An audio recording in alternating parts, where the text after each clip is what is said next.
Now, in the last break, I was talking about if I'm the Red Sox, would I want to be the most willy-nilly spending in the league where there's a lot of teams that are really just being kind of propped up by the neck just to just to provide entertainment at a local municipality.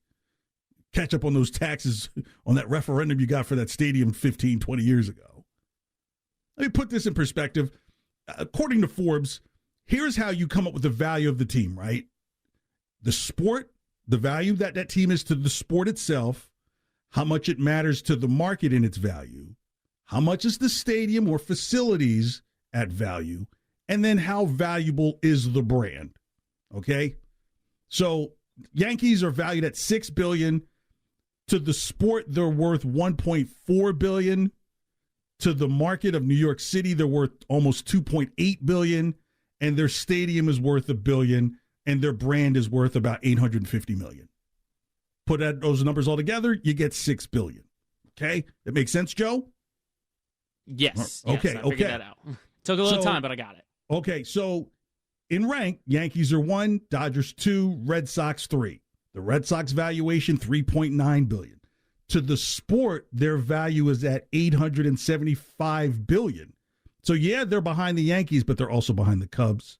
They're behind the Giants. They're behind the Mets. And they're about tied with the Cardinals.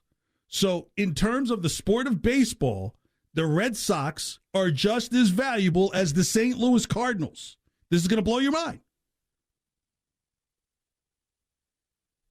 To the market, and this is where the Red Sox really get their money. The Red Sox mean everything to Greater Boston and New England. Yankees, I mentioned 2.8, Dodgers at 1.9, Red Sox at 1.6. Then come the Cubs, then come the Giants. So in terms of its importance to the market, this is what I've been saying. This has been your team since before other teams were here. This is where the fictitious fat guy who used to pitch and hit home runs all the time, but nobody saw it, was here. In fact, got traded. That's a great script right there. And then gets traded to the team that's valued the most. Hollywood loved that. No, I do believe Babe Ruth existed. Some of my people were related to him down in Baltimore, but people don't want to discuss that. Okay, here's another thing. You hear people say, get rid of Fenway. That thing is a relic, the whole nine, this, that, and the third. Watch this. Yankee Stadium, $1 billion. Dodger Stadium, $700 million. Fenway, $805 million. The Cubs, Wrigley Field, is worth $807. Nobody else is close, except for maybe the Giants, and then everything else drops down to $500,000 or less. So you're like, we've got the third most valuable stadium in the league, and we're just going to tear that down?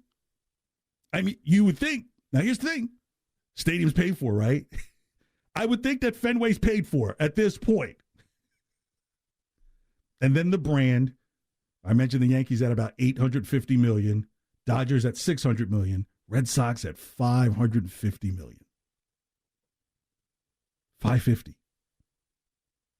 So you're like, okay, well, how do you handle this? One, you keep your costs low. So in terms of spending, all right, in terms of operating income, Texas spent the most, then the Braves, then the Orioles, then the Mariners, then the Guardians, then the Red Sox. You're like, KJ, that can't be the case. But here's the thing. It's all based on your revenue. So the Rangers, whose revenue is almost $400 million, that's impressive, spent almost $100 million. Where the Red Sox, their revenue, $480 million, they've spent $69 million. The Red Sox in that entire list have no debt. Debt-free. The Rangers, 37% debt. They're pretty much like for every $10, $3.7 is accounted for by somebody else. Debt. Red Sox, 0. So when you have no debt, you've got a high ceiling between what you pay out and what it costs. you're running an effective business, my friends, because this is a business.